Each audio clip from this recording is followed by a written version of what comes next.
So, hi Conrad. Nice to speak to you. Nice to meet you in person after all. After these emails and all that stuff. After AIM and all the rest of that. But it's amazing how the world has shrunk.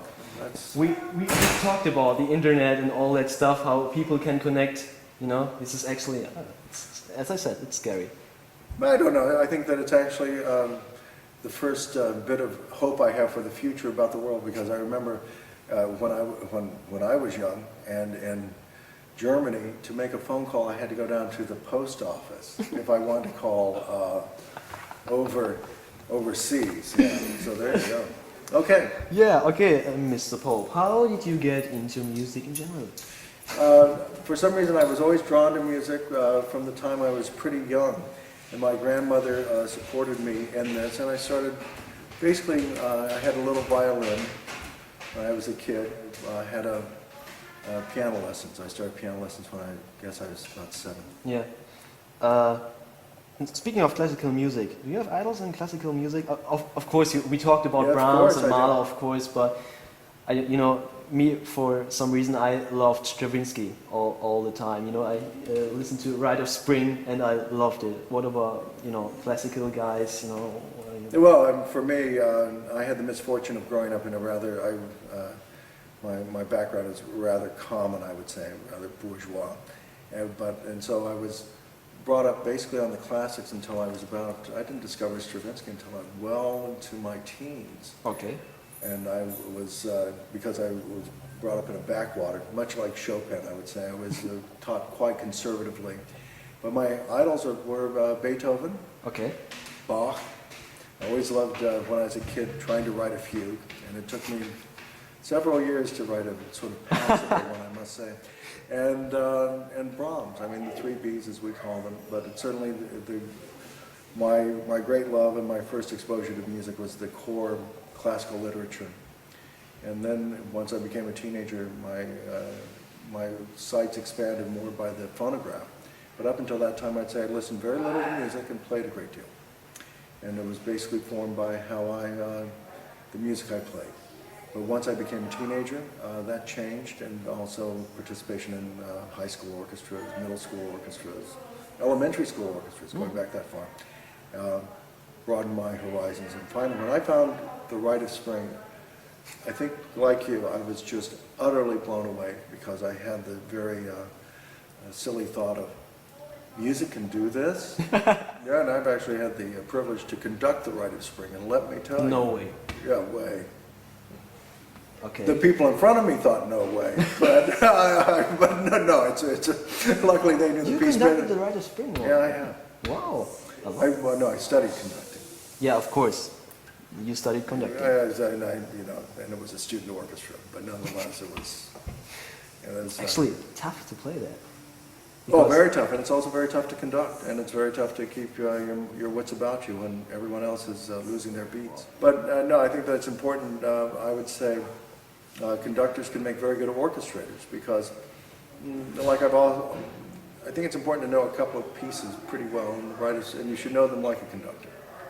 But that's a whole other topic. But nonetheless, once I found, I think it was Ravel and Stravinsky that I thought, my God, what harmonies. Speaking of Hollywood, what was your breakthrough, actually?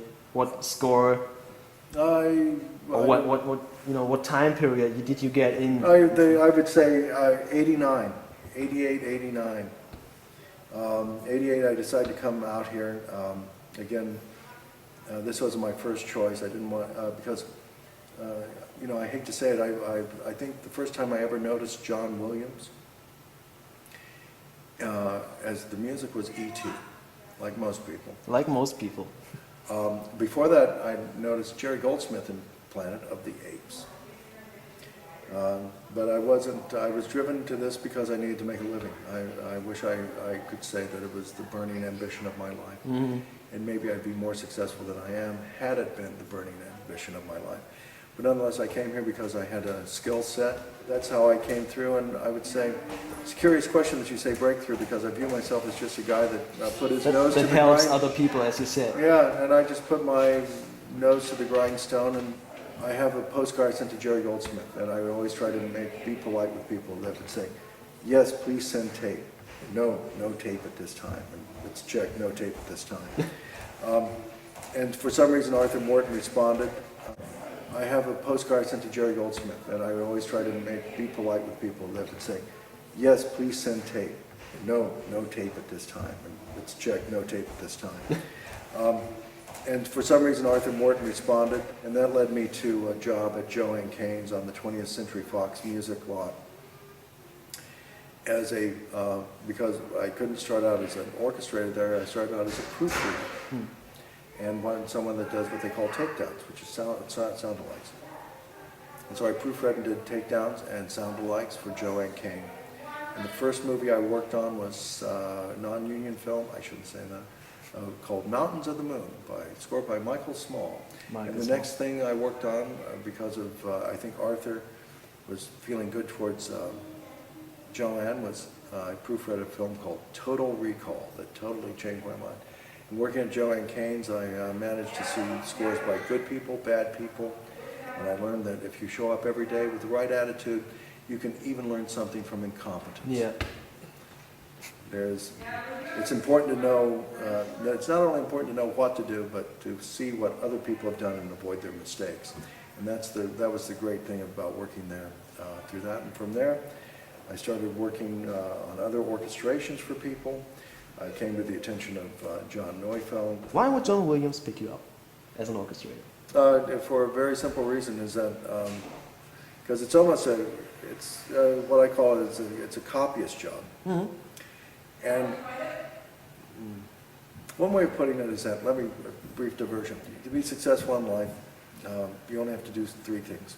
Show up on time, do good work, and keep your mouth shut. And most people are good at two of those things. I mean, and it doesn't matter. I mean, they talk too much or they do something. But with John, I know the orchestra. I know what it sounds like, and I call John Williams a 2% job. He needs help 2% of the time. And that either means like, I have to add a dynamic here or an articulation there. Yeah, that's what my question would be. What is an example for how would you orchestrate for John Williams? If he would send you a sketch and he has a note there like, okay, add some 2D, I don't know, whatever. Well, what he'll do is say, his shorthand would be, say, woodwinds. And you look at the dynamic, and you look at the kind of music, and having been with him for quite a while now, you sort of know that from what you know of the orchestra, well, it's good to put the English horn on that note, and the oboes on these notes, and we need two guys here, we need one guy there, blah, blah, blah, blah, blah. You sort of know how to voice this out. Again, it's not particularly brain science, it's just knowing, or brain surgery, it's more just knowing what the orchestra does.